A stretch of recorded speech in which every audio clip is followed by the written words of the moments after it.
You're listening to the CinemaSnarks podcast. I'm Larry, I'm Rin. and we are going to tell you how we really feel about the Marvel Cinematic Universe Phase 4. So it's been a while. It's been a hot little minute. Our Pride special was like our last one. Yay, gay people. Yay, drag queens, really, because we were talking about drag. Drag kings, drag queens, the art of drag, we love you. But since then, we have had two new Marvel projects debut and finish in that time in Ms. Marvel and Thor Love and Thunder. We both have seen all of the projects in MCU Phase 4. Really, we've both seen all of the MCU projects, period. But we're currently in the middle of Phase 4, and there's been a lot of discussion. Now, Ren, I know you're not part of like Marvel Twitter and film Twitter, where a lot of this discourse takes place. It's fun for me because then you get to tell me about the crazy things these people say.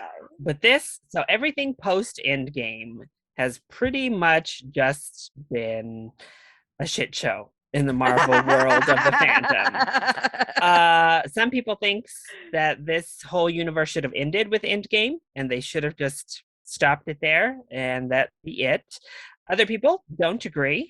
Think People don't understand how money works. Yeah, well, when Endgame makes the most money any film in history has ever made, usually you're like, still making all kinds of money. Every single one that comes out makes an insane amount of money. I'm going to see the movies. They'll stop making them. well, that's kind of the thing. I know you have had superhero fatigue, and I think a lot of people on Twitter are finally there, and they're having specifically Marvel fatigue. I will actually say a lot of the things happening in Phase 4 have cured what ails me. Like they're right, like a pretty low ranked is the one that was like just full on like superhero movie that I was like, nah. But a lot of the other stuff is just super fun and different. And that's what I was going to say is people are also complaining there's no vision right now. So they're like, we're not building toward anything currently. So I was actually thinking about this. So you may not be on, you may be on Twitter. I'm on Reddit. So I hear what the Reddit have to say. And yeah, I've heard that there's like no vision, and often complain about how nerds really like to like fix the problems of the writers for them. They're like, oh, well, really, this is what they meant to do the whole time. You don't understand. It really was. And I'm like, no. So I don't want to be that person. But but hold up. In this case, I think, I've had a little bit of the like, the multiverse feels like some like sloppy writing. Like it feels really easy to like leave things kind of hanging. But like it also feels like what they're really trying to do right now is get themselves out of being locked in the way that they were with the previous phase leading up to Endgame. That like basically they're setting it up so they're not locked into having to do all of these movies that like fit into that rigid structure of like origin story, now they all fight together. Yeah. Character, team up, team up, and then we all tie it up together in one neat little bow. Like I think it's pretty clear that they're kind of building up so that they can kind of pick and choose and have movies that don't necessarily all need to fit into one specific thread and one like final battle end game style movie. They're basically expanding it out much the way the comic books are. Like they just create these new team ups, they have these new characters, they have people that it looks like they're probably building some sort of young Avengers thing. They're probably building some sort of like super villain anti-hero team that's going to be a whole thing. They're building up some sort of ultimate multiverse, end of the multiverse sort Secret of thing. Wars, plot yeah. I'm okay with it not all necessarily having to tie in together perfectly. I think they're trying to give themselves some breathing room, and I don't think that's necessarily a bad thing.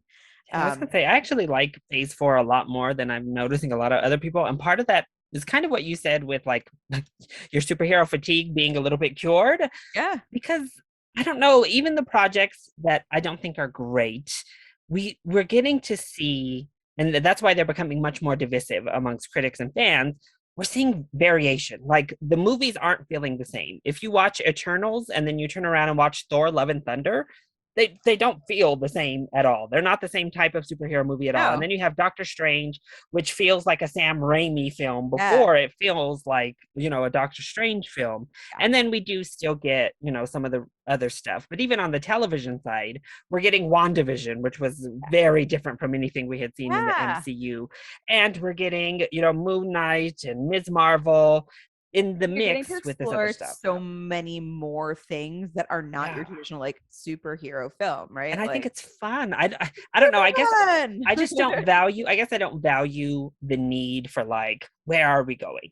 That's what also bothers me is for so long, everyone was like, Marvel films are cookie cutter for like those first three things. It's like the same thing, copy, repeat. And people were like, we want directors to be able to direct. And as soon as they let the directors kind of put their own feel, they hate it. They're like, oh God, what is this? Like, we want. I don't think it's the same person. I think it's like there was these people complaining about the cookie cutter, and they're us who are like, yeah, I love it. Look at all this creativity that they get to play with. And then the people who are like, we want all the Marvel movies and we like the structure. Those people are the ones that are like upset now because they're like, well, where's this going? I wonder what that impulse is if it's just like they need to have some sort of like ability to predict what's going to happen and seem very upset about it because like they're still pretty close and consistent with the comic books themselves. Like they understand this concept of like they start with one storyline and then things go kind of like this this writer picks up these characters and then goes off on this direction. You have to like you have to be ready to just not know what the hell's going on. If you're like an avid comic book that shit goes wild. Like there is no consistency. People pop in, pop out. Like they Patrick reads comic books every night before he goes to bed like a little nerd. He's delighted. He's really, I think he's really excited because there's like characters. The nice thing about the way that comics work is that like sometimes there's a stupid story arc that you're like, that's dumb. And like because it's not like a fantasy novel series where like everything is tied in from one to the end, comics have these interesting story arcs, and it's like, oh, that was a really fun story arc. I'm really excited to watch them do that one in a show, in a movie, what have you. And so like again, it really frees them up to do the things that are the most interesting instead of the things that are like canon or story. And I love story. So that would be like some of my complaints about some of the like movies that we have here. It's always going to be hard when these are all when they're sequels. If everything is a sequel, it's really hard to get the sense of like beginning to end satisfaction. That's kind of what I was thinking is this phase, we aren't there yet because you still do need a lot of background knowledge for a lot of these films. But some of the other ones you still need a bit more. But I think it would be cool and actually be much more beneficial to us as the viewers and to Marvel if starting here we were able to break off more so that if I only really care about this subset of Marvel, I could just watch the movies correlating with that, and I don't really need to pay attention to this other subset of the movie verse that I don't care about. Because as it is, you have to watch, even if you're like, ugh, this character is annoying, you know that it's going to tie into the overall plot, so you have to go watch it anyway. My friend described it as homework, having to do like cinematic homework in order to like just understand what's happening in each individual movie, and that's a lot to ask people. What was I just doing? Because somebody was like, I don't know if I've seen all the Thor. It's been a while since I've watched Marvel, but I want to watch the new Thor movie. And I was like, ooh, okay, well, let me tell you the movies you're going to have to watch because Thor has an arc. And that's a little bit different because this character specifically has been around for so long in film. You can't just skip his first three solo films. Not deterred by an infinite time in the Marvel Cinematic Universe. He did not. The other ones were like, "We're good, we're done," and he's like, "I'm fine. If you'd like me to be Thor forever, I will do this." Pulling a Hugh Jackman, but at some point, even Hugh Jackman was like, "Look, this workout routine is too much. Like, I cannot get jacked like this." And I think Chris might. I don't know if he'll get to that point because I think he likes it, but he's. I don't know how much more insane you can get because they have the infinite world of Marvel comics. There's versions of Thor where he's like older and he's got like a belly, right? Like got dad bod Thor. He can absolutely age into a more of a role. But I think that that's a nice introduction. Obviously, us talking about Phase 4 as a Yeah. whole, because hi Thunder. But Speaking of, yeah, speaking of Thunder, hi Thor. Welcome to the show. But no, I think that there's just been so much talk about it, and I don't know, I've just enjoyed it more than most, and I kind of felt like even though you haven't loved all the projects, I kind of felt like you were on that same wavelength of at least we're getting different stuff. Like yeah, it feels different, it definitely, feels cool. It's like, okay, this is fun to me again, because absolutely. at a certain point it starts to be a little bit And monotonous. and I do complain a little bit sometimes about not having origin stories. Yeah. But that is a specific complaint about a specific That's what's movie. fun about this reset And is we have a mixture. We have Thor, who's been here since Phase 1, has been here all this time, and then we have Ms. Marvel. So we have room for a new origin story because we need new heroes to get there to time, and we still have some of the old favorites that are still around and doing their thing, and they're getting fun stuff to do. So just know, spoiler alert, the stuff that feels like same old ranks low for me. So just as we get started here, a lot of that samey stuff is near the bottom of my list. So I'm gonna go ahead and kick us off. At number 13, I have Hawkeye. Oh, I have Hawkeye ranked way higher. I literally cannot. Well, we'll see when we get to your list. When it comes to the TV shows, I cannot imagine having anything below Hawkeye. I just can't imagine it. So, well, here's my problems with this series. One, Hawkeye is a character. He still was not very interesting to me here. He's always been one of the least interesting people on this team, and he didn't do much to get more interesting. And when it comes to Kate Bishop, I don't know. I found her to be a real like bratty rich girl that I struggled to get on board with. I was just like, okay, girl, like shut up, like get out of the way. The story was so run of the mill to me. It felt like same actiony Marvel stuff, and then you drop it on Christmas. Honestly, even as a non-Christmas person, I would have preferred if they went full on Christmas to at least do something different there. The whole stuff of introducing Kingpin, I thought was done terribly. Like I thought Kingpin was terribly introduced here. Go was fine.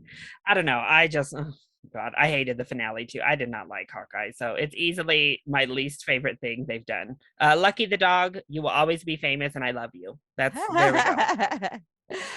I feel exactly the opposite of you. So what do you have last, Ren? I have Falcon and Winter Soldier. I thought it was too long. That one was the first one that I was like, why is this a show? This should be a movie. Just do the movie beginning to end. There was nothing new to really learn about either of those characters. They didn't really grow that much. The plot was not that extensive for how long it took to get through it. It also felt very like preachy. I think there's ways to do it that are moving and make a lot of sense and make you think a lot more. And in this case, it just felt very like, okay, Marvel corporate overlords, why don't you go ahead and tell us a little about racism? So yeah, I mean, and I love Sebastian Stan. I don't feel like we've ever gotten very much information about Falcon. Evil dude was frustrating. It was all just like kind of weird. I don't know.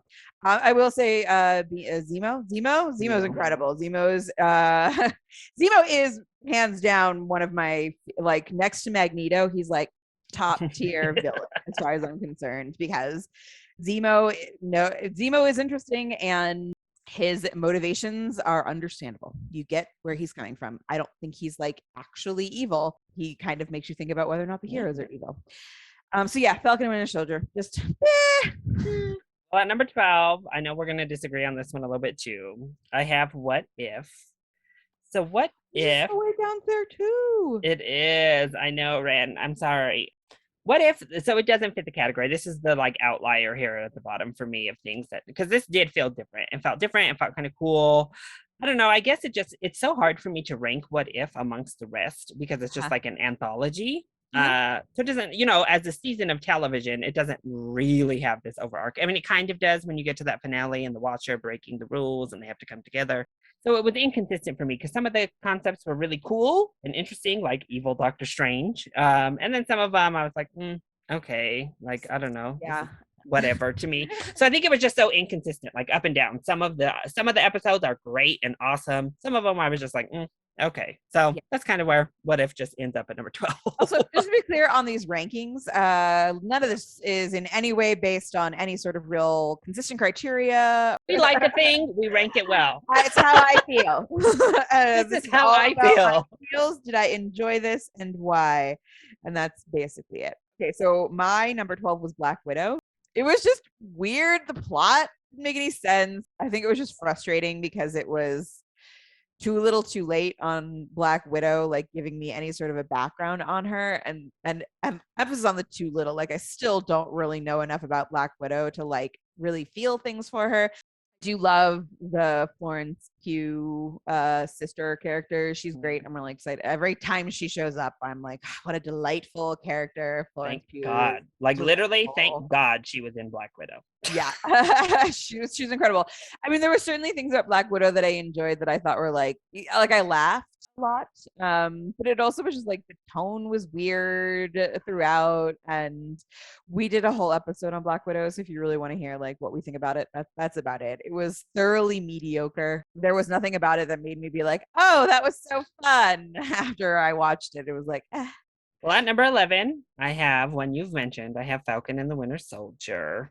I really flip-flopped on this and What If, actually, at 11 and 12, because this series was just really frustrating. There were some episodes that I did really like, and it was the character-driven episodes. And I think that's why, because these two characters haven't gotten a lot when it comes to actually knowing who they are as people. So, like Bucky, when we stopped for a minute to just kind of talk about his PTSD and like him kind of going through the process of reconciling what he's done. That was the most interesting thing in the entire show to me. I was like, this is what we should be doing with this time, not running around chasing these flag smashers who are terrible villains. Like there were that's the problem with Falcon and Winter Soldier. There was like 5 different subplots in this one series, and none of them are given time to develop. None of them are given proper setup. They're all just smushed in there. So even once we get cool moments like, Falcon upgrading, Sam Wilson becoming Captain America, they put little nuggets throughout the series leading up. This and Bucky, you two, the two people on the marquee, should have been our focus instead of adding all of this other random crap to deal with. John Walker running around here as evil Captain America. Like there was just so much that it was like we lost the plot of why we made this show for these two characters, to get to know them, to understand them moving forward, so that we have a better sense of who Captain America is going to be and what they stand for. And the series just didn't do that at all. So then my number 11 is Shang-Chi. Everybody disagrees with me on this one. I don't know. I thought it was fine. I think I just wanted it. I wanted so much more from it. Again, we did a whole episode on Shang-Chi. So you can, if you want to listen to my outrageous opinion on this movie that lots of people really like. Personally, I think this is going to be one of the ones that people go back and revisit and go, oh, that was only okay, actually. It was just thoroughly mediocre as far as I was concerned. I think, I had a lot of complaints about the most interesting characters were not the focus. Followed the hero's journey beat for beat, and I don't find that super interesting. You got to do something super, super cool for that to work here in my 35-year-old brain, where I've watched this literal story again and again and again and again and again and again and again. Felt like it was filled with missed opportunities to the point where it was just like really hard to enjoy it at the level everyone else seemed to, for me. All right. Well, I'm sticking with the theme of your bottom tier. At number 10, I have Black Widow. Yeah. We talked about it too little, too late. The problem is, though, even if it had come out when it was supposed to, I still think I would have been pretty like, that was fine, because it's very run of the mill. Black Widow is what I kind of am defaulting to in my head now when I think of run of the mill Marvel movie. The plot just kind of there, action, cool, one-liners, zingers. not too much. They had the opportunity to do something deeper, and they start the movie with this kind of like grimy, put the Nirvana cover aside, the grimy thought process of women being taken and taken advantage of. If they had really leaned into that for a Marvel movie, oh, I mean, this might have been one of my favorite Marvel films. If we had gotten that grittiness of a female abduction type of thing, but instead they start with that and then they completely like go to typical Marvel. I also didn't think the tone worked. We undercut a lot of the really terrible shit that these two parent figures did to these girls.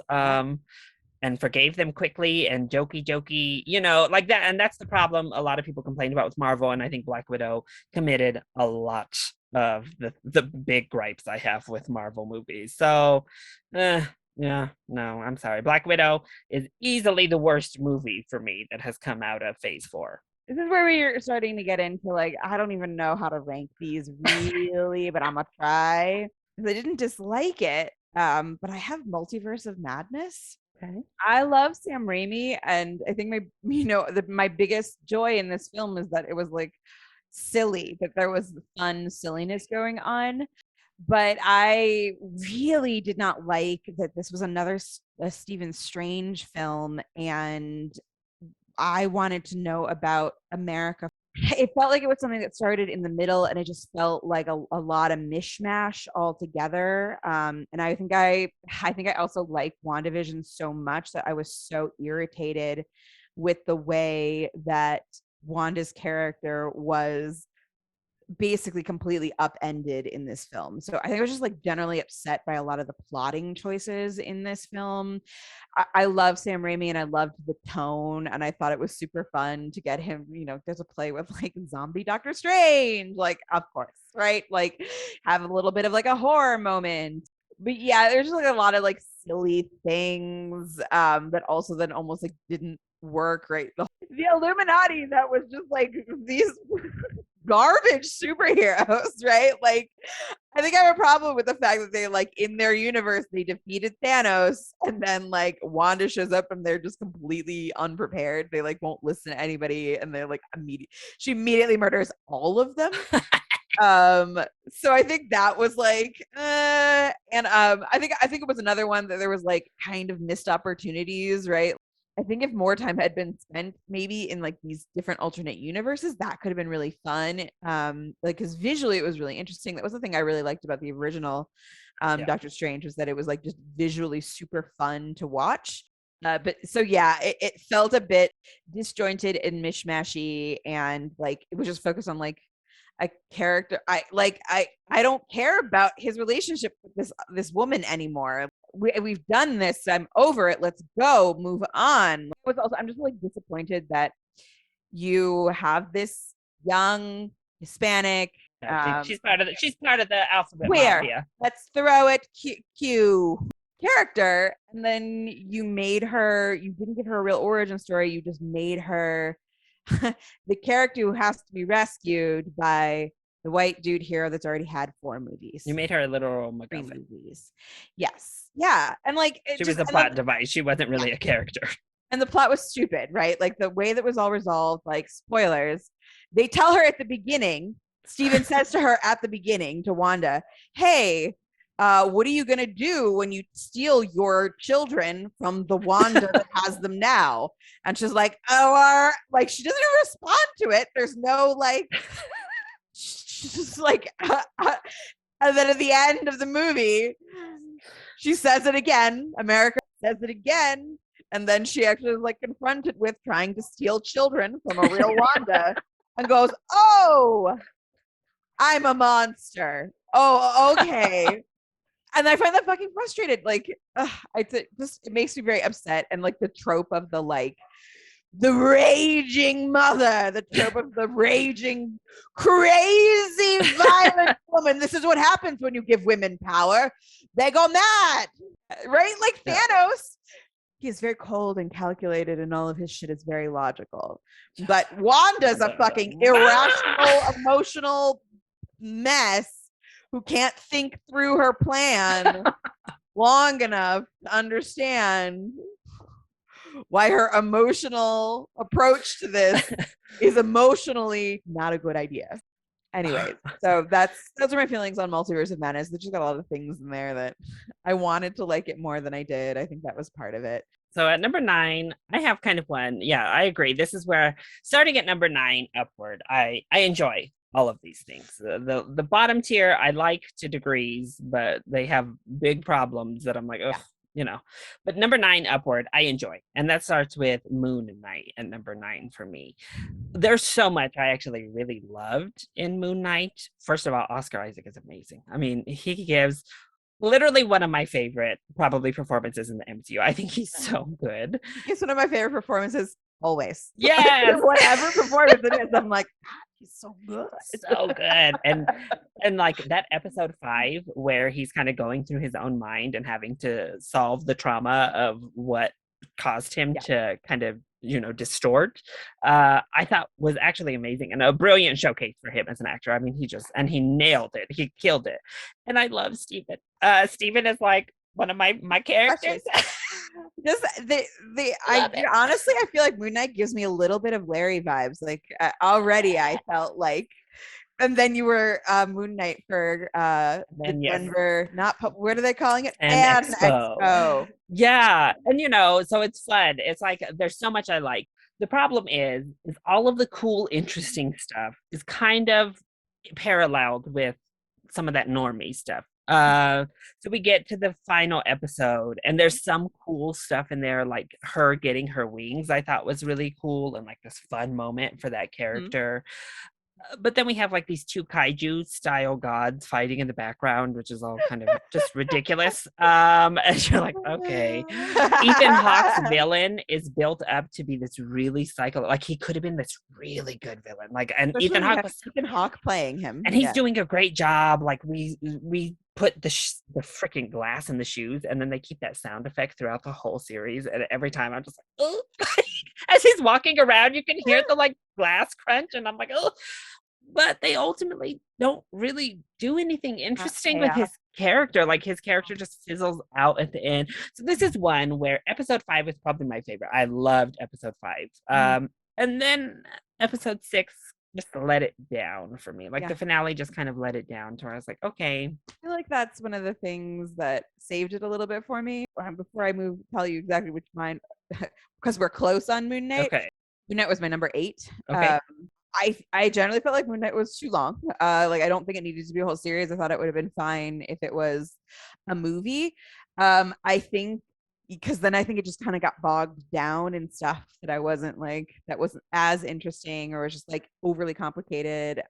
There's the whole thing with the stars being reversed. And it was like, why can't he just tell you? Why can't he remembers it with a photographic memory?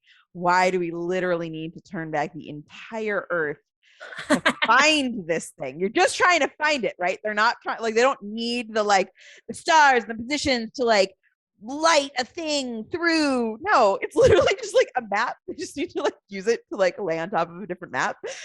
So that just seemed like kind of a weird like plot device. I do agree though that like the going back into his PTSD and like finally identifying what's going on. But I think that was part of like what was frustrating for me is that like there was a lot of mystery without a lot of like if you're gonna spend your whole show holding these big mysteries over my head of what's going on, I need to feel this really strong payoff, and I never felt like there was a really strong payoff on anything. I think again it was another like missed opportunity of like I wanted it to be fun Indiana Jones. Like there's so much opportunity with like the topic and what they're doing to have this be like an Indiana Jones style adventure. And I think it just got kind of bogged down too much in this. It was overly serious, I think. But no, Moon Knight was just, it's kind of sad, like looking back, because overall, I think I liked the show, but there was just so much potential with Moon Knight that it's sad that they fell back on so many of the Marvel trope stuff. And the plot was mushy. It wasn't like clean cut. It was like they depended a lot on secrets that weren't really that important to keep. Like and you'll notice like all of these bottom ones, my thing is I love character work. But I just when these shows are more committed to just giving me that character study work, that's when I'm really involved. And that's Moon Knight had a lot of that. It's just everything around that that didn't work as well. If we had just focused in on Steven figuring himself out kind of thing, I think that's when the series shined. Yeah, as much as I love the love interest character, Mhm. it might have been a more interesting like focus story if it really had just been Yeah. about Steven and his altar and And that then we introduced a third altar so late that it was like they hint at it earlier a couple of times, but that's one of those payoff moments is they hint at it actually several times throughout the show where they black out and nobody knows what the hell happened. yeah. But that needed to be Yeah. integrated into the Well, actual show, not a my post-credit understanding is scene. that he has like a bunch of altars, Yeah. and I just it felt a lot of the stuff felt like contrived, like they were trying Yeah. to create mysteries that didn't need to be Yeah. mysteries and weren't like it was like they if your plot is engaging enough, I'll watch it without there being like unsolved Yeah. questions that I need to have solved in order to like watch it. Yeah. And I that it was just like none of it ever felt like satisfying. Mhm. Once I found out the answer, I was like, oh, okay. So what do you have at Uh, number 9 then, Ran? Number 9 was Eternals. Okay. I thought Eternals was beautiful. It was just cinematically lovely. It was really fun to watch. I think the biggest problem with Eternals is that I think Eternals should have been a show. I think Eternals would have been a lot better if I would have had time with each one of those Eternals to like get to know them and learn their journey. I think the story of it seems really interesting. Like I would love to have watched these individual characters like living through time, and I think because I didn't get to actually like get to know any of them, it made it just really hard to care about any of them. And even the Gemma Chan character, who's like the main character, at the end they're like, she loves humans and humanity so much, and I was like, really? I didn't pick that up at all because you like that's not demonstrated at all. It's all focused on the plot because they got so much to do and so much to cover in such a limited time. But I do think it was like cinematically gorgeous, really, really pretty. And I thought Chloe Zhao did a lovely job. I was concerned it was, and it did have a little bit of Chloe Zhao like plotting like a little too much. And it's like, okay, move this faster so the plot goes faster and you can tell me more about these characters. I don't need as much of the lovely images. I will say, I think that's the thing is because Marvel movies are getting dunked on heavily right now for their looks. All of y'all Eternals haters, you can't touch it when it comes to like I would go down saying this is the most like from a cinematography look, it's the most beautiful Marvel movie to date, I think. But gorgeous. All right, well, I have another one you mentioned at number 8. I do have Shang-Chi and the Legend of the Ten Rings. So it is number 8. So I am a bit in the camp of how you mentioned is walking out of Shang-Chi. I actually saw it more than once in the movies. And I had a lot of fun with the film. I do think it's a lot of fun. I think Simu Liu is very attractive, obviously. And he's charismatic enough. Are they in a Marvel film? They're probably very attractive. But I agreed. I thought his sister was a much more interesting character, and I was like, let's follow her. Yeah. The thing is, honestly, if I'm picking between the two, I'm picking her. She's hotter. She's also very attractive. But at this point, the one thing it does better than certainly all of the other films here, and probably any film, is that the action is shot very, very well. Like when you watch the hand-to-hand fighting in this film, it's done so much better than something like Winter Soldier, Captain America films, or even Black Widow, that has a lot of that same hand-to-hand. Falcon and Winter Soldier have the boom boom smash kablam aspect quite as much until that final scene. And they ruin it with the final scene. They're like, so Marvel battle at the end. I really appreciated the more martial arts approach to the action in Shang-Chi. So, and I think that was one of the things I didn't like about Shang-Chi is that I wanted more. I wanted it to be better. can't come at me. Generation of like Crouching Tiger, Hidden Dragon, Hero, like Literally put Michelle Yeoh in the film. yeah, and then like the only like sick, super interesting creative fight I thought was the bus. Was like that was really amazing. cool. I really liked the one up on the Scaffolding. Yeah, the the scaffolding was cool too. was cool. But I feel like I've seen that before, and maybe Yeah. I've just seen a lot. You like Yeah. everybody. There's lots of movies that have had fight up high above things. So And it's just, and that is the thing, is I don't mind it because I'm a fantasy nerd. So I don't mind that we almost went like full on fantasy in the third act. But it is tonally kind of weird to go from like trying to be a little bit more grounded martial arts movie for most of it into full blown fantasy. I mean, like straight up dragons are coming out of the water. We're fighting on top of the dragons. And then even the Tony Leung. It seems like maybe it should have been like movie 2. Yeah, second movie, like go full fantasy in Shang-Chi too. But even like I do think Tony Leung is actually great in the film. He gives us a more layered, he gives us a layered villain, and I think that's really an interesting aspect. And the comedy. So we're talking about comedy with Marvel. People have a lot of problems with Thor: Love and Thunder right now. They have problems with comedy in Marvel. Looking back on it, this film has a lot of jokes in it, but I think it's not funny. Like it just the comedy doesn't land in Shang-Chi. Like Aquafina, girl, I think you need to take a break. Like I think you're at that point in your career where your shtick is run its course for me right now. I'm so thankful that you were filming Shang-Chi and had to drop out of Everything Everywhere All at Once. I am so glad. Yeah. It just doesn't blend everything as well as it could have. And its highs are fun, but they're not as high as some of the other flawed films higher. So I have Shang-Chi at 8. We talked about Moon Knight at number 8 for you. Yep. We basically went over it. So do you want to just give us your number 7? Sure. I have Ms. Marvel at number 7.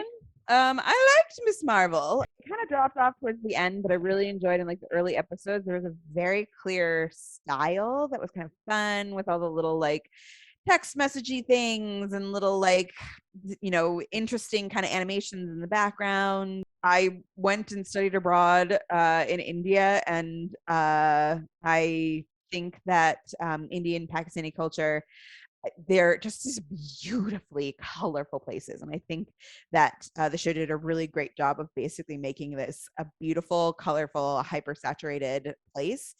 I thought it was really, really fun and interesting to meet characters that are part of a culture that I am not super duper familiar with. Patrick and his parents actually lived in Pakistan.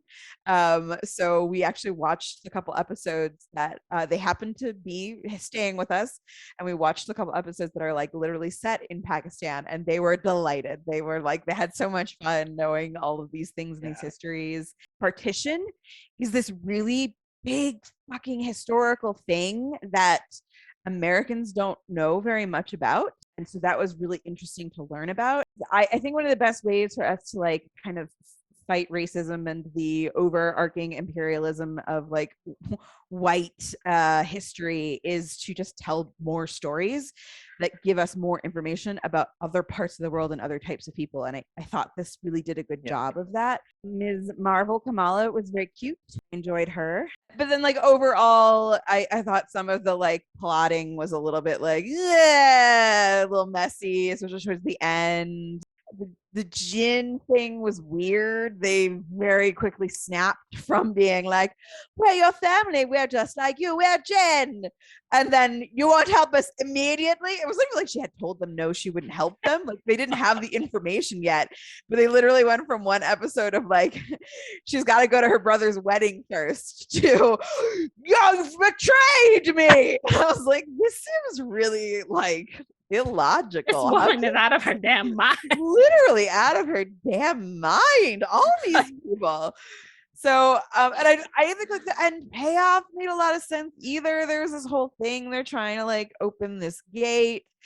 I hate when villains don't really make any sense. Like this was another case of a woman who I think it's just bad writers or something. I don't know, man. But like this was another character who was like an evil woman villain who's suddenly overcome with emotions at the end and her obligation as a mother is what changes her and makes her decisions different. Yeah. But she didn't fucking think about any of these things before she got to the point at the very, very end. And that just like, again, just like logically frustrates me that like there is this trope now of the like emotional woman villain who doesn't think through anything until the very end, and then she has her emotional resolution because she thinks about the things she didn't think about at the very beginning. So that those are my objections to it, but I loved all her little love interests. I think they're all adorable. I love that she's got so many. I love that she's a little chubbier girl. Like, thank God. I did have some criticisms on her costume at the end. Mainly, I was like, that is not like Pakistani silk at all. That did not look like it was made in Pakistan at all. Like, that looks like that was made in a Marvel costume shop. And I think they could have done a better job with that, like from just like a costuming standpoint. Like I understand why they feel the need to make everything seem like it's bulletproof, but like that costume is designed like they wear lots of lovely shiny silks and things. Like they could have made it a really nice shiny outfit for her. But anyways, those were my criticisms. I really liked it probably up until about the end. I do have to share this so everybody else in the world can understand how silly this was. Watching it with his dad. His dad was very upset about how the time travel part of it worked. He was like, well, she doesn't have to save her grandmother because her grandmother's already been saved. I was like, yes, because she saves her in the past, but she's already been saved. You can't. Because she saves her. She goes into the past and saves her. She's part of the. And he was like, we're like, first of all, it's time travel, Dad. It's all imaginary, and there are different rules depending on which universe you're looking at. And he was like, only Back to the Future rules were the only rules he would accept. That's all. Okay, so at number 7 for me, I have Doctor Strange in the Multiverse of Madness.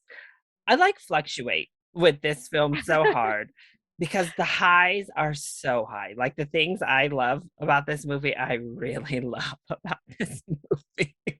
And it makes, about this movie. It makes it hard to be drugged down by, sense or logic because I just love the tone.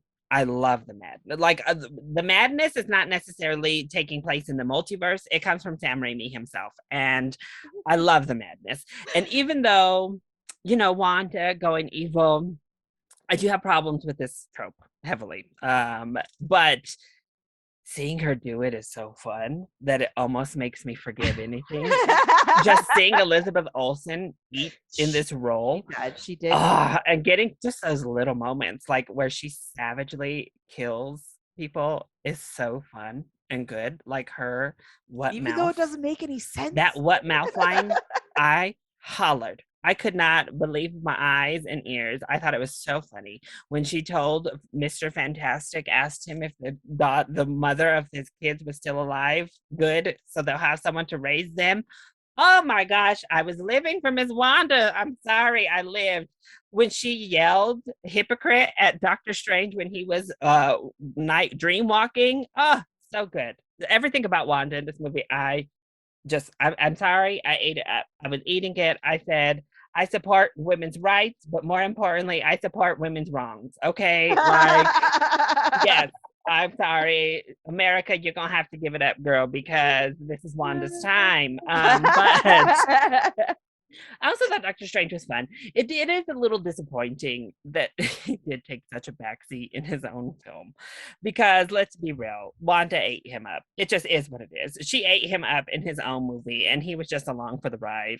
My biggest problem was definitely America Chavez. She just, like I said, she's a plot device. She wasn't a character. And I think it's really kind of shitty to do that to this underrepresented character that obviously I want. To basically put her entire character onto her jacket in the form of patches. Like, stop. Yeah, but it's shitty to do that to her. Like, my thought is if we replace America with a literal box, the movie almost doesn't change at all. If they're just chasing a box around the universe, Yeah. we don't change. It doesn't need to be a person. And so that's what really drug it down for me in the first. The second is particularly the mom trope. I know she's broken after WandaVision because of what happens with the kids, but I really want to get away from motherhood being this ever defining presence always for women in these powerful positions all the time. Like Wanda's Daenerys. experience. Hers all about being mother of those dragons. Yeah, and it's always like, yay, bitches be cray. Like that's also what I need to get away from is any sort of bitches be cray, lose they mind. And like you said, like having literally no rhyme or reason. Like her plot really had no rhyme or reason other than kill that girl, get my kids. Like just acting out of pure reckless emotion. Maybe we'll get this with Madam Hydra. Maybe she will be calculated. I have hopes for these other ones, but yeah, I love the Illuminati scene partially because I view it as a straight up troll by Sam Raimi.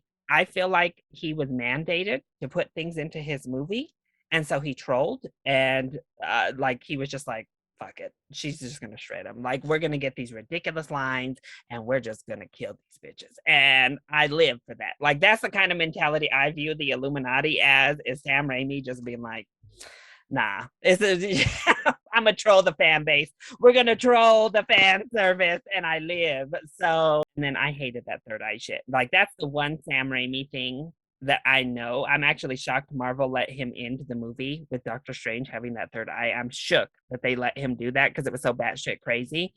But I hated it. They were like, no, okay, we need to erase that third eye. Credit scenes. We got to right. And listen, I love that Sam Raimi keeps Bruce Campbell employed. Yes, put him in everything you ever direct, Sam Raimi. Right? Yeah, that was like it's a great Sam Raimi sort of like romp through his the Sam Raimi-ness. Oh my god! Listen, when he made a cape out of literal demon souls, come on, that is top tier. Like that's the shit I live for. Even Rachel McAdams getting to deliver the quintessential over the top, ridiculous, go back to hell, and like blasting the spirit with fire. Amazing. That's the shit I live for. It's the script. It's the plot. Yes. Like everything Sam Raimi did, great. All the stuff he didn't do, which was the screenplay, he didn't write the script for this. Well, maybe we should have let him write it too, because it would have been just as wacky as the shit he did. And I think it probably would have been like top tier Marvel if he could have fully just gone with the script. But as it is, number 7, really fun, great highs. It's just that screenplay. We're moving on. All right, number 6, Ren. I have Hawkeye, so we can move on to another thing that like we kind of reversed. But yes. So this is really comes down to just my personal sort of like feelings. I love Haley Steinfeld. She is just delightful. If you've not watched Dickinson on Apple Plus, you absolutely should. She's just so great, and I love her. And she was I don't think she's got a lot of range, y'all. I have to do a lot, but when that character she plays is like my girlfriend, and I'm like here for it. I just think she's so cute and delightful, and I just enjoy watching her. I loved all of the stuff between her and Yelena. Yes, that's so good.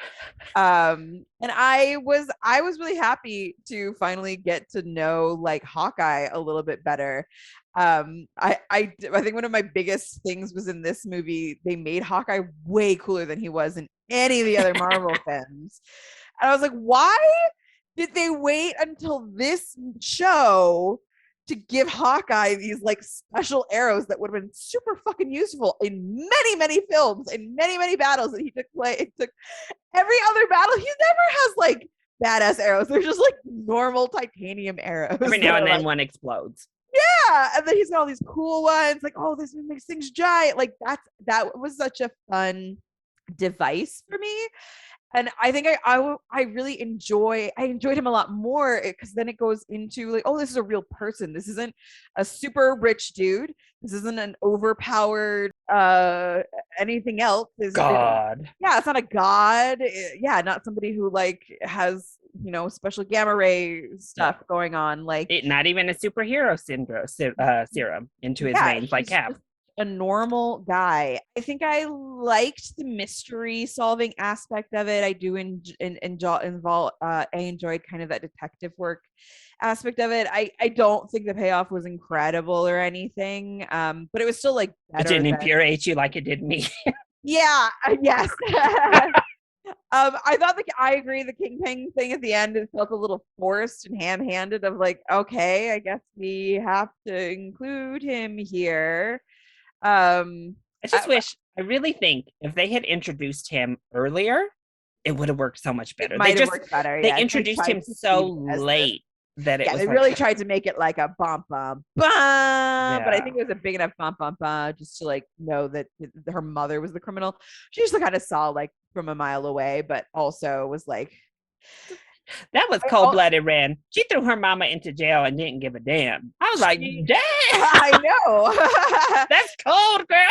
It's also, I think I also like, we don't, mothers and daughters in Marvel movies, that's not a fucking thing that anybody cares about. And that was Vera Farmiga. Yes. She was great. We love her always. Yeah. Love her. Yeah. So I just like, and it takes place at Christmas, which I felt was delightful. And me, Larry, I just love Christmas. So I was excited to have a like Marvel Christmas like little. Did you love that damn stage show, Ren? Which that one? Avengers musical. That was actually that was one of the things that like Theater B was like a little upset about, like the quality on it. I was like, this is not a Broadway level. Broadway?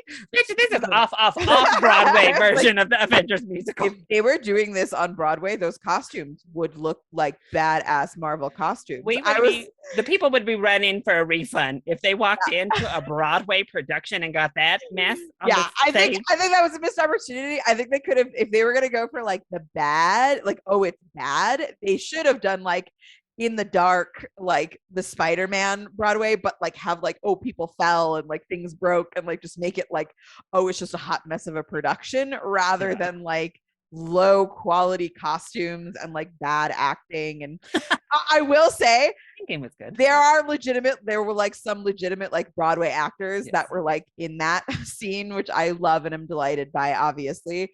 But yeah, there's certainly a little theater part of me was like, this is not high enough quality for me to believe that this is a Broadway show, especially for like, because if the idea is that like everybody loves the Avengers now, they would have put money into this show. They wouldn't be like treating it as that was an off Broadway like spoof and not a Broadway.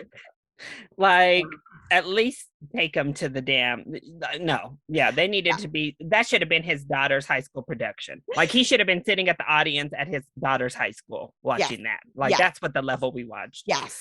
Also, that would have made a lot more sense. That nepotism daughter, no. Take her out of the movies. That his daughter in there is one of the Russo brothers' actual daughters. Oh, she was not good. Take her out. No, I'm not sorry. Allowed anymore. Nepotism out. This is an instance where it and doesn't I'm work. also very fucking intrigued by the new question of what his wife's deal is. What Hawkeye's wife's background Give is. Linda something to do. Damn it. It looks like, and it sounds like they're going to give her something to do. Did it make you hyped for the Echo series? Oh, I don't know if I'm super hyped for that. That character was okay. I will say this gave more. This series gave Natasha more of a send-off and an actual funeral than anything else has, including her own film. Yep. So there's that. That's the one thing I'll give Hawkeye. At least that scene between Yelena and Clint gave us something for freaking Natasha, because even Endgame, they were like, oh, she died. Okay, let's go. That's certainly something that I was like a little right. There's always something in all of these that makes me go, like, so for this one, it was certainly like, why would Yelena realistically think that she was responsible? Like, her badass sister Listen, didn't sacrifice. Like, why would she not believe that her badass, incredible sister sacrificed herself for the world, listen, for I wanted half the Yelena. population? No, I wanted Yelena to kill Clint, so the series automatically 0 out of 10 when Clint survived. I wanted Clint's death. I'm sorry. Anyway, number 6 for me. Okay, I'm gonna go with Ms. Marvel at number 6. It was Okay. really close up here. I really enjoyed Ms. Marvel actually a lot. I thought it was cute. It was fun. I think Kamala is a wonderful character already. A really relatable character to us nerds. I mean, she literally goes to Comic Con on the first episode, is making her cosplay. Hello, sitting there making your stupid little cosplay, and that was so cute. The style was a lot of fun.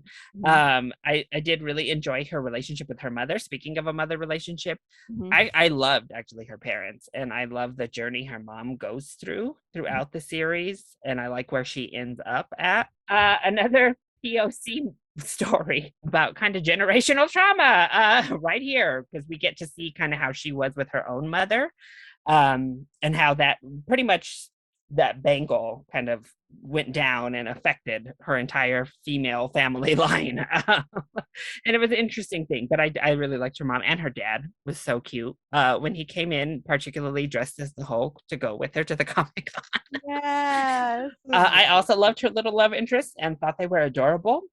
All of them. I thought all these little boys were fun and cute. They all got their moment to shine. I was confused what the hell was happening in that finale with the son of the crazy woman when she like transported the power into him.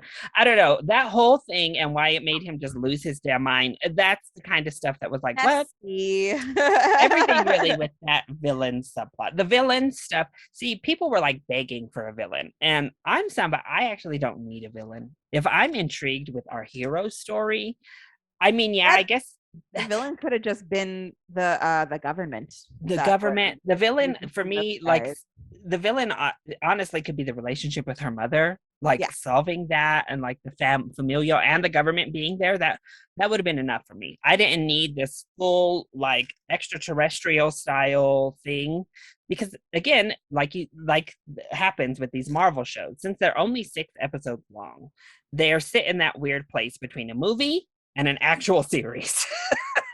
They sit in a weird length where they're too long if you want to do a movie plot, but they're not long enough to shove all this crazy shit in. Like, so they keep trying to add stuff. And then our villain subplots never get the time they deserve. And that was the case here. Like you said, she literally is like, well, we have to do more research. I have to go to a wedding. And that woman like lost her mind and shows up at the wedding to kill her. Like, what? Ma'am, I said we need a minute. You've been here for how many decades? You can wait 2 more days while we figure shit out. What's your son? Framing it as a betrayal. I mean, yeah. So everything to do with that villain subplot was not good, and I think that's really what takes it down. But I liked the other stuff with the finale. I liked Captain Marvel showing up. That's fun. That was fun, and she looked good. I was like, oh, can we keep this styling for Captain Marvel? Oh, hey, girl. I don't really know what that means. So that also it intrigued me and made me more excited for her in the movie. So yeah, Ms. Marvel was fun. It was a fun series. Overall, I liked it. I like a good origin story too, and I thought this one was pretty well done overall. All right, Ren, number 5. Top 5. I have What If. Oh. I actually really liked What If. Patrick couldn't even remember if I watched it. I did. I love a good anthology series. I think it was really fun. Like each individual episode was entertaining in and of itself. Thought it was neat. I like playing with these ideas. It's really like it's the funnest way to deal with the multiverse, right? These like just let's do an individual episode. And I liked the way it all tied. It could have just been anthology or whatever, just the individual episodes, but they did manage to tie it all together. And I thought they did a good, solid job of tying them all together and creating this whole completion of the series, as if they planned on that the whole time. There's some episodes were not as good as others. I was not a huge fan of the zombie episode. I loved Peggy Carter as as Captain Carter. Captain Carter. Yes, I thought that was super fun. I And liked cute little Steve as her Killmonger. supportive like boyfriend. Yes, so cute, right? Yeah, I That's liked. really cute. Yeah, I enjoyed like getting to get revisit Killmonger. I enjoyed. It was also like really nice, just from like we got to have the Chadwick Boseman back just for like a little bit, as Black Panther, and like, and of course, Black Panther would be much better at being Star Lord. Star Lord than Star Lord is.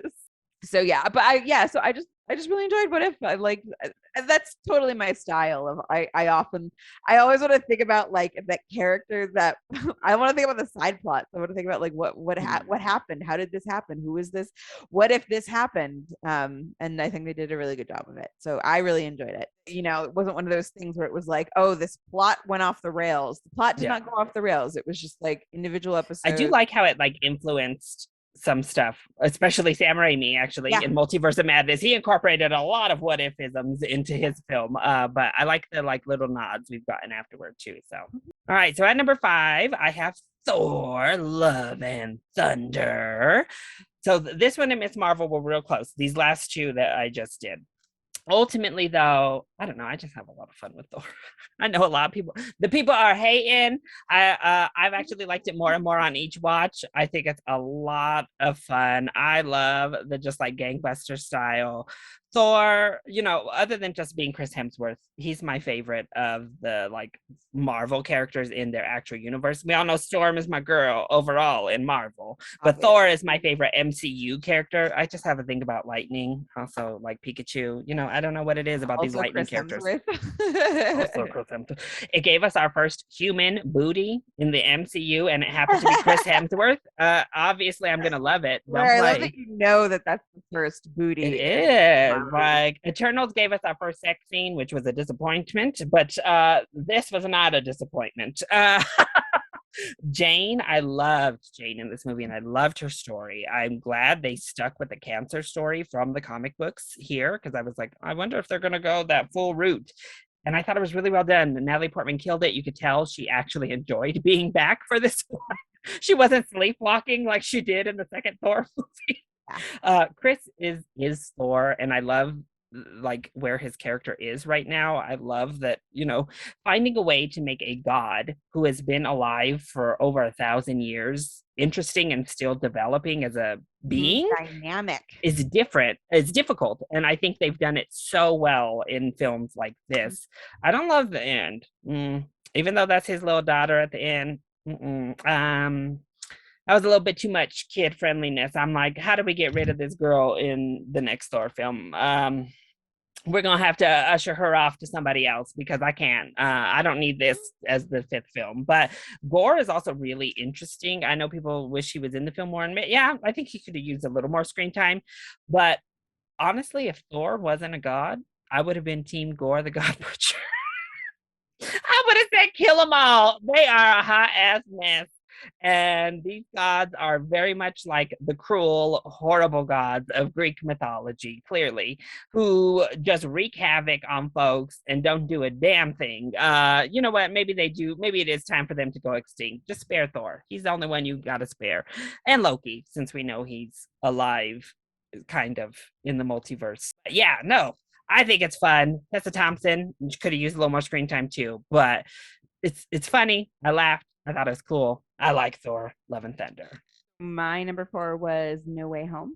The Spider-Man movie. Yay, I'm glad it's this high. There for a minute before we started, I got nervous that Ram was gonna. I couldn't remember what it was. I thought Ram was gonna pull some real shady mess, and it was gonna be way too low.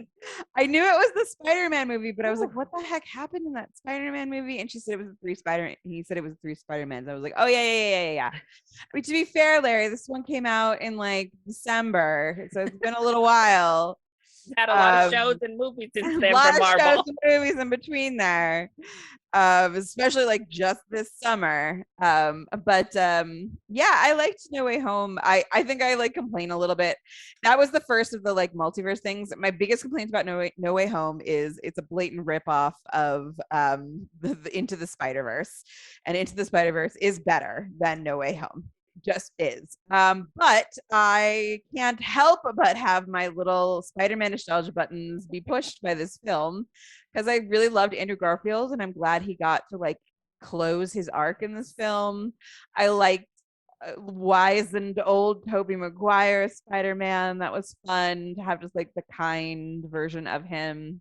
Yeah, I loved I liked Aunt May. That was like really sad, but it was also like beautiful and really well done. And like, you know, we lost the Uncle Ben character, and it was like, well, how does he and the way that they kind of just like made her both of these characters for him was kind of incredible. And yeah, and it was just like fun, like all of those old villains, like we've just like never seen anything quite like that before, where you really had so much crossover, which made it super fun. Yeah, I'm a 35-year-old millennial. Go ahead and push my nostalgia buttons. Go for it. I love it. I'll take it. It's taken me this long to be in a demographic where you want my attention and you want to make me specifically excited about things, and I'm here for it. All right. Well, at number 4, my number 4 and number 3 are also, oh gosh, they're so neck and neck. But at number 4, I have WandaVision. Now, WandaVision, this is probably, so other than No Way Home, which I haven't gotten to yet, that's like probably peak viewing experience for me. Like just being in that theater to watch that movie was so freaking fun. Like it's like a fun viewing. But second to that, really close, is actually WandaVision was my second favorite viewing experience of this entire phase. Just one, getting another show that had that weekly release format that had you talking. Like everyone, we were all just buzzing. Like the whole conversation from the moment the episode stopped until the next episode premiered was about WandaVision. We were all chat without the water cooler. Yes, it was just nothing but WandaVision. And I honestly hadn't really felt that since like Game of Thrones, when everyone was like, who's going to end up on the throne? And we were all still excited about that show. WandaVision got us there again. And it was just like so different, something completely departure. Obviously, it was the first time we got a show from Marvel. And it came out the gate with something just so innovative and cool. Like traveling through the decades as these different sitcoms was so much fun. Paul Bettany and Elizabeth Olsen killed it in this show. They were both so good at emulating all of these different eras of their character. I love seeing Paul Bettany also be comedic because we haven't really gotten that, and he was so good at it. For In a Knight's Tale, he's so good in yes. A Knight's Tale. It's been a while. It's been a while for Paul Bettany. And you know, Vision has kind of been a boring character, so to get him to have some kind of shine was also good. Catherine Hahn, amazing in this show, and it gave us like the most iconic moment of this entire thing, which was Agatha all along. Just this needle drop reveal, which was so good. They gave us a song, they gave us a whole, and it was like an exposition song, which was a reveal, but it was done in the best way possible to give us that reveal. I do think some of the stuff as it tried to straddle the new innovative stuff it was doing with the Shield Marvel stuff was where it was like the most wonky, where it tried to balance that.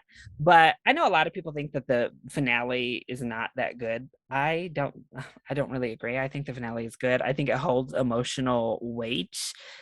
If you look at it as like an emotional arc for these characters, I think it's really good actually. Yeah, you get the big battle stuff, which it's Marvel still, so of course we're gonna have big battle in the sky between our heroes. And we have the White Vision thing, and the horrible guy from the government. That's like the one part where I'm like, okay, guy, move to the side, sir. Like, please. But yeah, WandaVision's great. I'm sure you will be speaking of them here in the next 3, obviously, because they have not come up. All right, number 3, Ren. I have Loki, which we haven't mentioned yet. Wow. Loki is delightful. Loki is a fantastic villain. Everybody knows it. He's had such a, like Thor, he's had an incredible arc over the course of Marvel. And Loki was just really super fun with. all the multiverse traveling. Like that. I think that was one of the things that that's what maybe Multiverse of Madness would have been better as a show, because then there could have been more of that fun multiverse traveling and exploring. That would have been really fun. I really liked Owen Wilson's character. He's getting a little older, so it's kind of fun to watch him get into these older guy characters. Right, he's not just this like swaggery cute dude thing anymore. He's not doing the cute guy thing anymore. He gets to actually like have some chops. And I love this. What is it, the time? Bitch, I live. We all live, Miss Minutes. We live. I love Kang. That seems like it's going to be really fun to explore.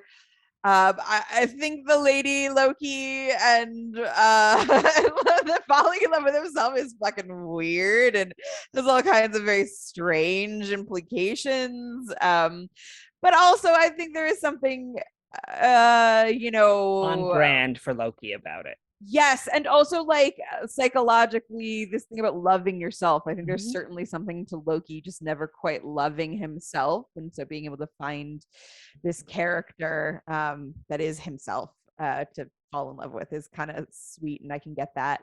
I just enjoyed the whole experience, the viewing experience. Also, like Loki alligator, young Loki, classic Loki, like that land of Lokis was like, oh, perfection. So good. Politician Loki. Yes. I was here for it. All the different versions of Loki. And I just like it. Well, what a fun device for a villain, for like an anti-hero type, to basically confront him with all of the shittiest versions of himself. The great versions and the shitty versions. So like have him just literally have to deal with, all the pieces of his personality and the ways that they dominated in these different multiverses. Loki was super fun. Loved it. I imagine you must be coming up on a Loki as well. What to say? At number 3, I also have Loki. Yay! Number 3. No, I love it. It's I go back and forth between it and WandaVision on which one is actually my favorite show. They're really close. I ultimately always settle in on Loki, just because I think every episode is just so good. Like, I think this is the show that I didn't have an episode I didn't like. It brought this finale that is literally just a conversation. Like, we're pretty much spend a full hour talking to Kang. I was gripped. I like loved it. I thought it was so good. And that was all COVID filmed too. That was all like, we're just gonna film you, Nana. We're just gonna film you. Yeah, it's nuts. And then I love what they do with Sylvie Loki, that she doesn't change. Like, in a Loki fashion, we watch these two characters who start off in similar areas, but we watch our Loki that we know and love really develop. And she's not able to quite do that, and it F's up the multiverse. But I like that we went there. I like that it doesn't have this really clean resolve, and it worked for me. Also, that final shot was like blow my mind shot when he is like ends up back at the TVA, but it's in a different universe one. Where I was like, oh shit. Like that's where the multiverse works really well. Tom Hiddleston is great. And yeah, I think we've obviously have had so much time with Thor and Loki over the years, but really their character journeys are some of the best that Marvel has been able to develop. And Loki has become one of the most interesting characters. Honestly, when I looked at the slate, this was bottom of my list. This was the one I was like not excited for, because I was just like, okay, can we move on? We've seen Loki, we know Loki. And then watching the series, I was like, oh, wow, what they were able to do with this character, I thought was fantastic. So I'm excited that this one is the one confirmed for season 2 right now, specifically after that like bomb drop of a conclusion. Season 2. Yep. It's like, holy shit. But yeah, I loved Loki. And I think partially because it was such a surprise at how much I loved it, it really jumps up there for me. Can we get a special? We don't need a spinoff. Can we just get a special with classic Loki with Richard E. Grant eating up the scenery and just all of the Lokis? I'll just take a short, like if you just want to do like a 15-minute thing with him, I would. That's what we need. Little vignettes of these Lokis. Just drop them on Disney Plus. Little 15-minute shorts of these like little gator Loki living his life. I want it. Give it to me. Show it to me. But yeah. You got plenty of those little Toy Story shorts. Give me some Richard Yeah. Grant. Who's your runner-up, Ran? My runner-up is Thor: Love and Thunder. It might possibly be just because it was like one of the most recent ones I saw, but I love Taika Waititi. I think Taika Waititi for me does such an incredible job of encapsulating in his films, his work, everything he does, whimsy, humor, and real fucking heartbreaking reality and humanity. And I'm such a huge fan of the way that he's able to mix these really human, heartbreaking parts of being a person, of living into these worlds that are also like delightful and amazing.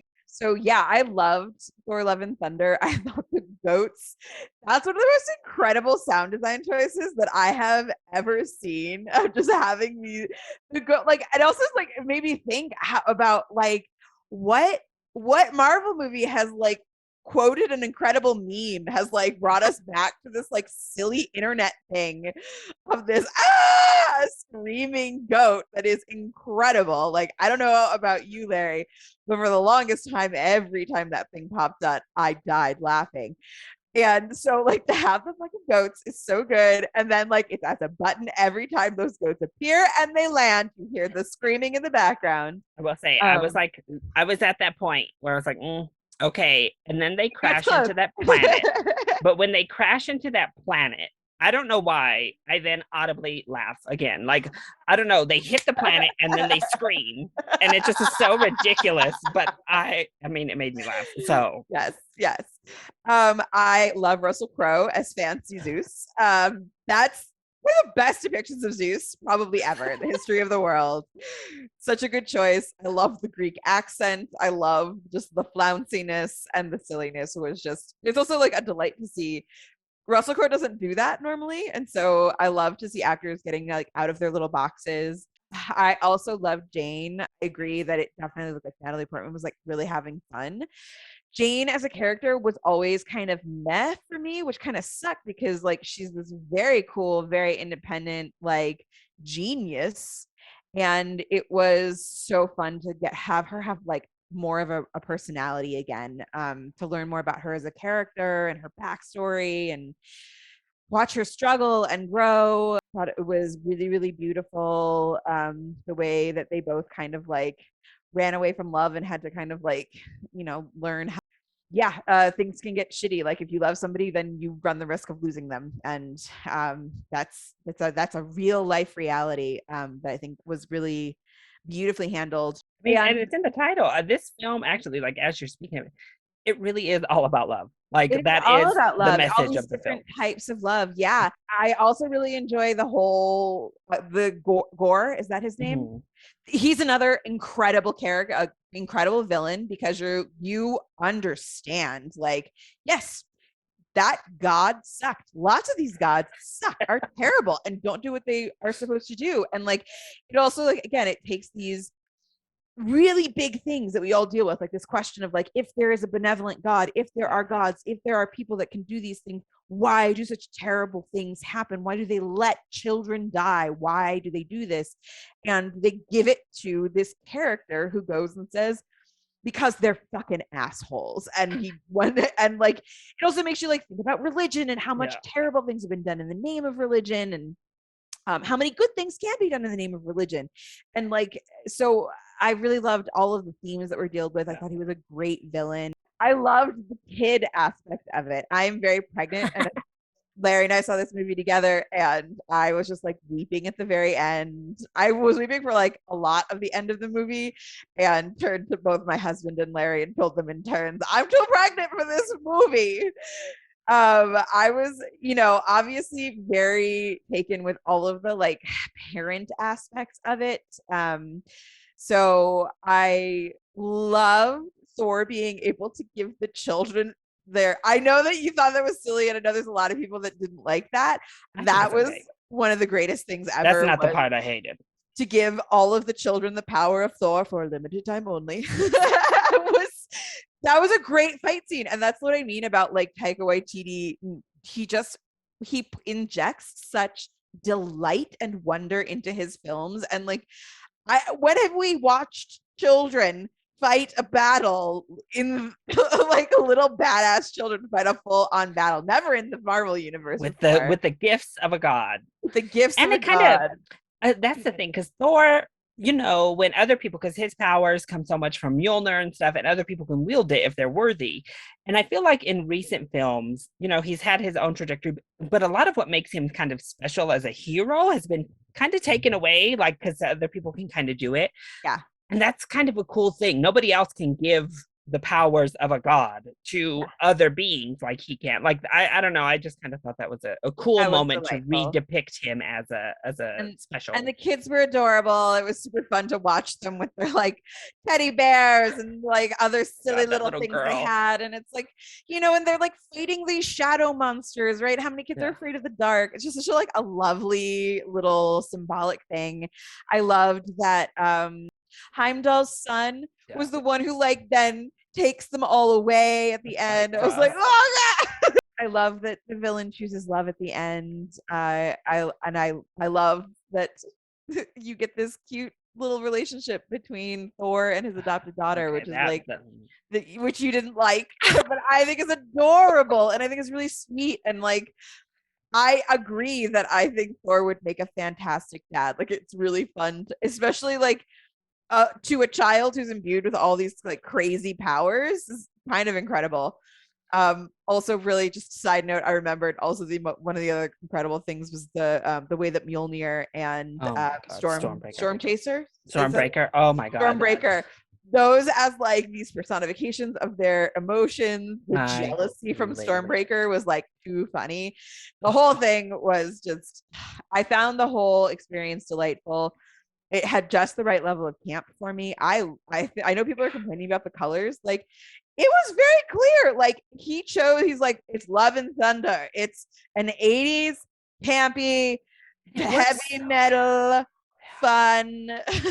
And then it makes it so much cooler when we go to the freaking shadow realm, and that cinematography is so well done where they suck the color except out of just small things. Oh my gosh. I mean, that and the light from Mjolnir lights getting color. Yeah. And as she's like moving, it's so well handled. But that freaking, I almost forgot all about that damn Stormbreaker. Every time he would like enter the screen, I hollered. That shit was so funny to me. That Stormbreaker jealousy arc was hilarious to me. I'm sorry.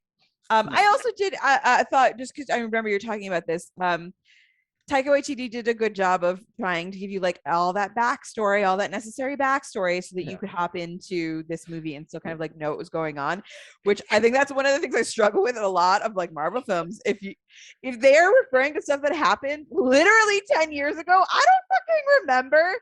So he gave you all of the necessary things. I do love the Taika Waititi voiced character. He's super fun. I love just his like, he like just gives the full rundown for Valkyrie's backstory. And she's like, yep, something like that. Just calls it out straight. Yeah. So I really loved that movie. And number 2 for me. Well, I have 2 films at the top of my list because, I'm biased. No.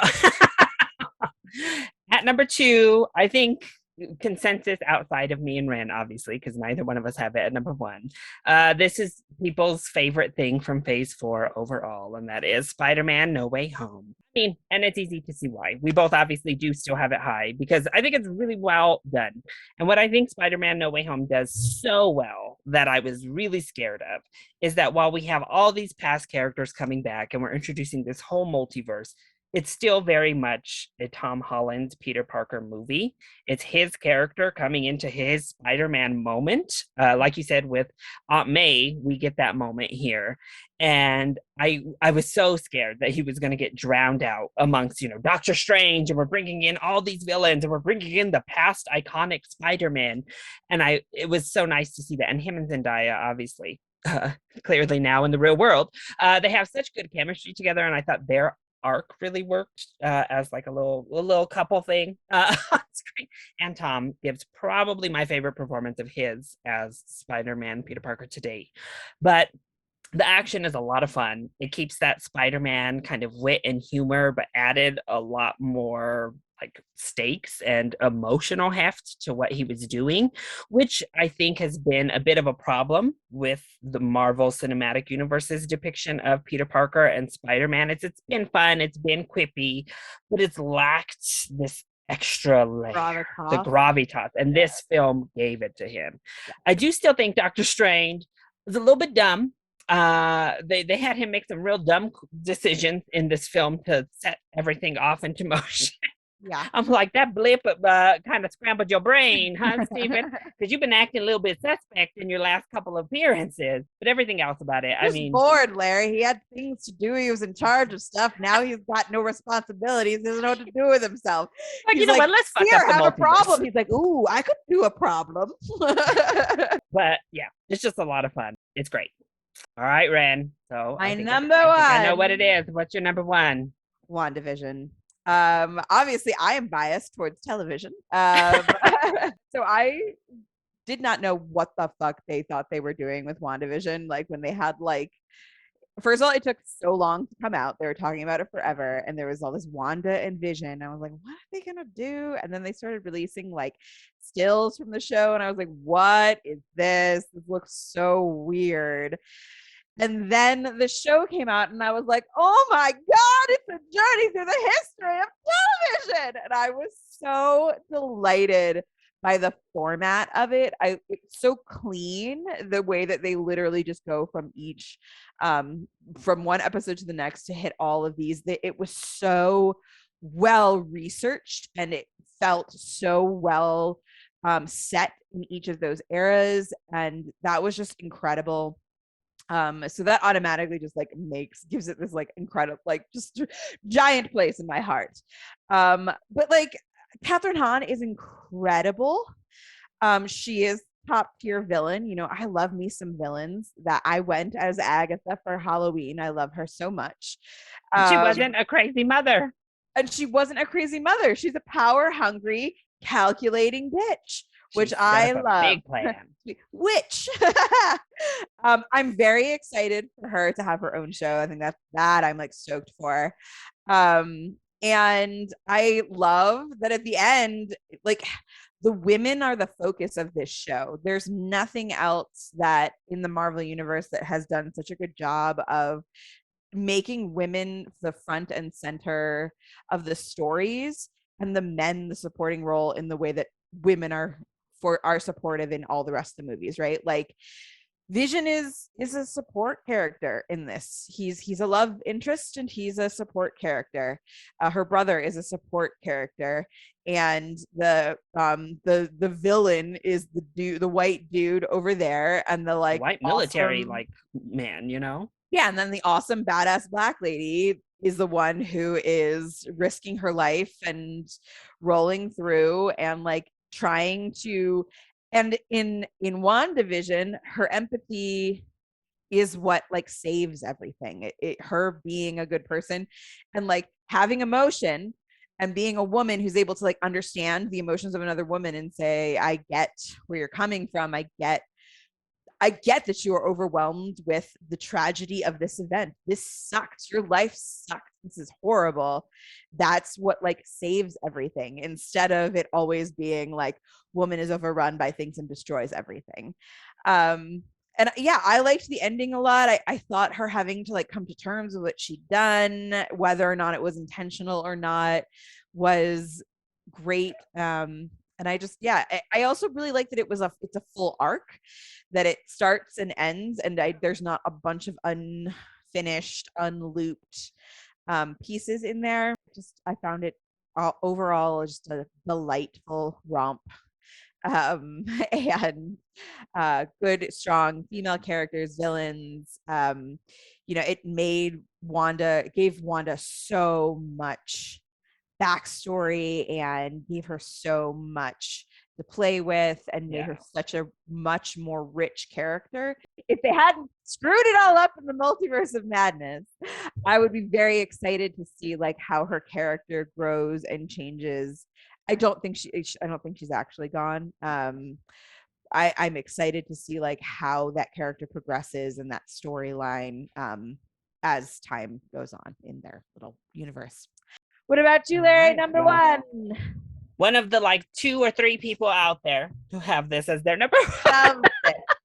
Heckin loves the Eternals. I have Eternals as number one. That was also your like number one movie of the year, I think. It was. I don't know. Living for it. It's this one thing. There's just sometimes films I feel like come along and just I don't know, speak to love me. you some Chloe Zhao. Just Yeah, generally. it just and it works. I thought the pacing worked fine. I would have liked more time with particularly like Makari because I loved her, little speedster. But speaking of, have we ever seen super speed powers put to screen better than the visualization of Makari in this film? When she was running, it looked so freaking cool. I don't know. I was like, okay, this is better than ever. But once again, kind of like with Thor, Love and Thunder, it's another movie that really it kind of roots everything in compassion and in this kind of ethereal emotion rather than yeah we have big bads that are have to be here because it's a superhero movie, but really it's more of an internal ideology struggle and coming to terms with who you are and what you are and how that works moving forward. In their case of do we kill a celestial? Do we kill this being that will prevent other planets from coming up and new life forms from being born at the expense of an entire planet of other life forms? I just think they handled that really well in my eyes. I loved the characters in the time we did get with them. As I said, it's the most beautiful, like stunning. I really think even the CGI with these weird characters looked really organic and cool. Like there was like this really kind of cool creature design for most of them. I will say I do think that the deviants, their role in the film past the first act is a little bit more shaky because we start moving away from them being like the central villain that the Eternals are supposed to be focusing on. But I also love that once again, the white straight Superman dude is the one that all the disenfranchised people have to come together to take down. Everyone has to come together to take down white dude Superman. Love that symbolism. Love it. This is what I'm talking about. Eternals versus Falcon and Winter Soldier. Yeah. We can do this in ways that are more interesting and clearly tell the same story. Yeah. And in the end, I love that it's once again love that saves everything, including gets Richard Madden to. He could kill a lot of things, but in the end, it was his love that couldn't get him to take that final step of villainy and destroying planet Earth. Also, we got like this really interesting depiction with Kumail Nanjiani's character that I don't really think we get depicted in real life all that much, but nevertheless in film, of like this ideology of I don't agree with what my fellow Eternals are doing. He was on the side of Richard Madden. He's like, I think we should let this happen. But I'm not willing to kill you for my beliefs. I'm not willing to crucify other people based on my own belief right now. I will just not be a part of it. I will abstain. Yeah. And I'm like, I think that's a really fun message too. I don't know. It's just something really clicked with Eternals and me. It's sometimes some of these movies are hard to explain too. It just, I don't know, something about it. I just was fully involved. That score by Ramin Djawadi, who did the Game of Thrones score. I would absolutely say that Eternals is the most like cinematic. Yeah, stunning. Really, any of the Marvel films, period. Like yeah, she went full on. Like, no, I'm making a film, and she shot on location. Like, see again, things that they're always complaining about this green screen and blue screen, which of course there is. Again, I need to remind people, like when it comes to Thor, Asgard does not exist. They have to completely start creating things, and part of it is the stage, but some things we have to computer generate because there is nothing doesn't exist. We cannot make it. It is not possible. for us to create these things. So green screen is essential when you're dealing with superheroes. Yes. Spoiler alert, they are not real. What they do can never happen. And so we have to play make believe with the computer. But anyway, I did appreciate just again getting her look. It felt to me we had to incorporate the superhero stuff, much like with Love and Thunder and with Doctor Strange, though. These all had the director stamps. Watching this, I felt Chloe. Watching Thor, Love and Thunder, I felt Taika. Watching Doctor Strange, I felt Sam Raimi. Yeah. And I think that's why overall I'm enjoying what it is, because Black Widow, anybody could have, you could have told me anyone directed that film. I don't know. I have no idea who directed that movie. I know it was a woman. But good. That's good. Same, pretty much kind of same thing with Shang-Chi. Is like I don't really, it doesn't have a strong directorial stamp. And I just appreciate these last films, whether you're loving them, whether you're not.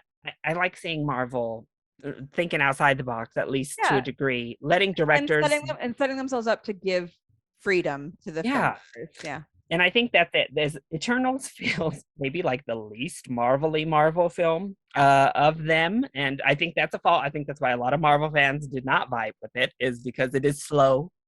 It moves at that Chloe Zhao pace for a good portion of the film. It also doesn't have a big, crazy battle scene at the end. Exactly. I mean, they fight a little bit, but it's not... It's not, but I mean, but it's not like the other ones. Again, love ends up being it. They don't fight him to the death or to defeat him. They fight him long enough to complete a mission and change his mind. And that's kind of it. And it makes me excited for what they do, hopefully, with these characters. I also do, the more I've done it, I wish coming out that Angelina Jolie's Athena didn't have that ailment that she has. But ultimately, as I've thought about it more, I also love that because it's a different kind of depiction. It's kind of a depiction of someone with some like a more neuro disability. And I love that we see her kind of overcome that without, like healing herself or fixing herself. You get this idea that she's still loved, like somebody loves her still, and she can still be useful and a hero in that. So there's just a lot of like really cool little things in here that I love that build up to a whole. And I get why people don't love it, but those problems don't bother me enough. I love it. So we have WandaVision and Eternals at the top for our list. I do think a lot of people have I had it up at my top 5 too. A lot of people have WandaVision very high. I know Spider-Man is a lot of people's favorite. It's the fan favorite of the group, but let us know. Are we crazy? Are we stupid? Probably. But we like what we like. Sorry. Oh, well, we're the ones with microphones in front of our faces right now. So that's our opinion. Put on your own podcast. But Ren, where can people find and follow you? Oh, they can find me on Twitter at Ren Manley, or they can find me on Instagram at RennyPoo13, or you can also visit my theater company's website, audacioustheater.com. Perfect. And you can find me over on Twitter at ChiliBoyYT and on Instagram and YouTube at ChiliBoy Productions. Thanks for listening to us give our MCU Phase 4 ranking. Ren is about to pop at literally any time. Any moment. So she will have a child, which will also mean who knows when we will see you again. So we're glad you came along for this ride with us. Heck yes. I will be back to watching movies and films as soon as humanly possible. You just might have to hear a small child in the background. That's all. You might just hear a little cry every now. You'll love it. It'll be great. It'll be like Thor, Love and Thunder, just podcast version. All right. Bye. Bye.